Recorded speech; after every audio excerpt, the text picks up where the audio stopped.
I appreciate you coming out this morning. You know, a little bit later today, we're going to be having an opening at the Medical Mart, or what's now called the Global Center for Health Innovation, and that's a celebration of things going right and putting people to work and getting our economy moving. And we have some very good things happening in the Cleveland area. Unfortunately, the federal government is going in the opposite direction, and it's starting to have real consequences. And I know there's been a lot of discussion about that in Washington. There's been a lot of discussion about it just in terms of the way that it could affect national defense.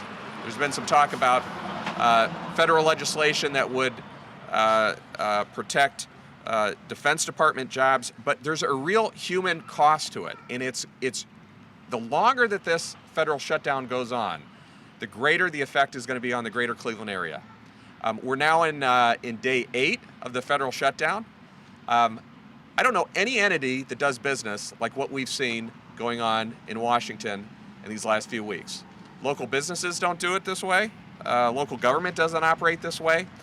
And people need to know that there's a real consequence to what's going on in Washington. And we just wanted to hold a quick press briefing here just to talk about some of the impact that we know we've already started to see and things that we know that are on the horizon if this shutdown goes on much longer. Now, just to go through a partial, and this is only a partial list, there's approximately 52,000 federal employees in Ohio. A lot of those folks are Northeast Ohio residents.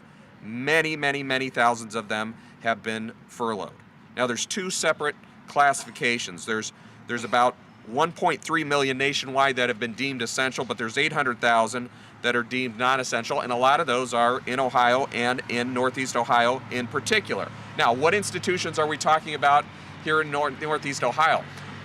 One that is the hardest hit is NASA Glenn, the NASA Glenn Research Center. It's almost been entirely shut down, and the employees have been furloughed there. Now, those are good paying jobs, not to mention the fact that they're not able to perform their mission. So this has had a devastating effect on the local economy for them. National Guard, there's been more than 1,800 National Guard employees that are on unpaid leave in Ohio as a result of the shutdown.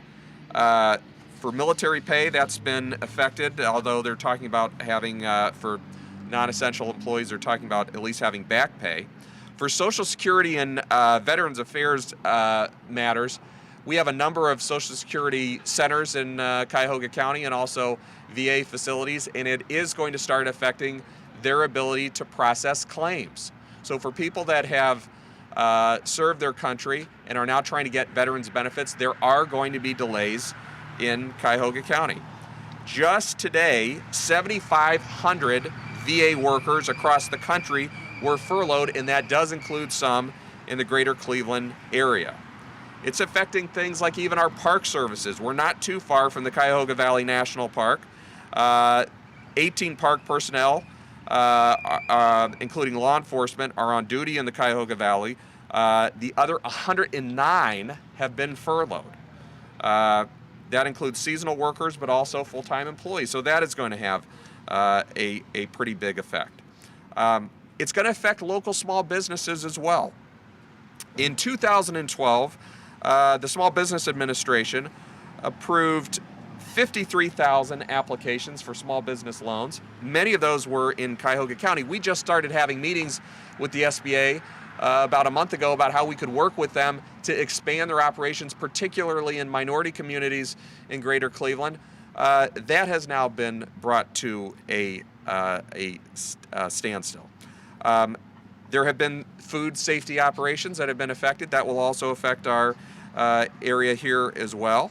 Head Start has been affected. There's 1,600 Head Start programs across the country. Now, you may have seen some of the national press about certain philanthropists have come in and funded Head Start operations in certain markets. That hasn't happened here in Cleveland, and that's not a way to fund a program on a long-term basis to hope that a generous millionaire comes in and writes a check to keep a program running. We're in front of a Metro facility. Of course, Metro has a particularly vital role, and it's funded mostly by local dollars.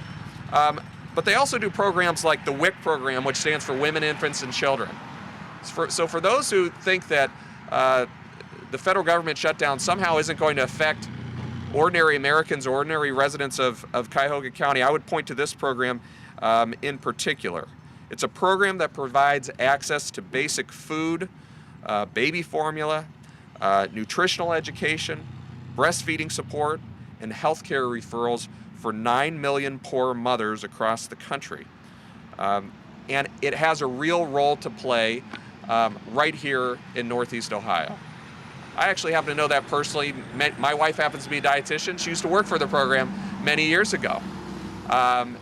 The people that work in that program on a daily basis are helping to keep young kids, infants, healthy, and they're also providing a lot of times prenatal care and advice as well.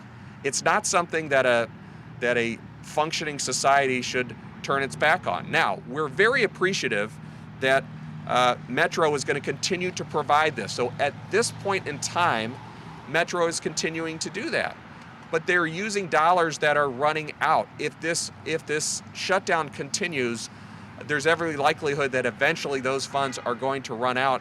The folks from Metro could be more specific when their dollars are going to run out, but we're looking at the real possibility of those dollars that are going to provide basic nutrition for infants in this community could run out within a matter of a few weeks. This is no way to run a government. It's no way to run a program. It's already costing us millions of dollars. It's not saving money because this has led to incredible inefficiency just in the way that these programs are operated. Not to mention the fact that it's turning its back on people like veterans who deserve these types of services. And this is what we pay taxes for, and we ought to be able to expect that the federal government conduct itself in a way that is responsible and can be predictable. So I wanted to make sure that we at least let people know, and we're going to continue to do this on a weekly basis.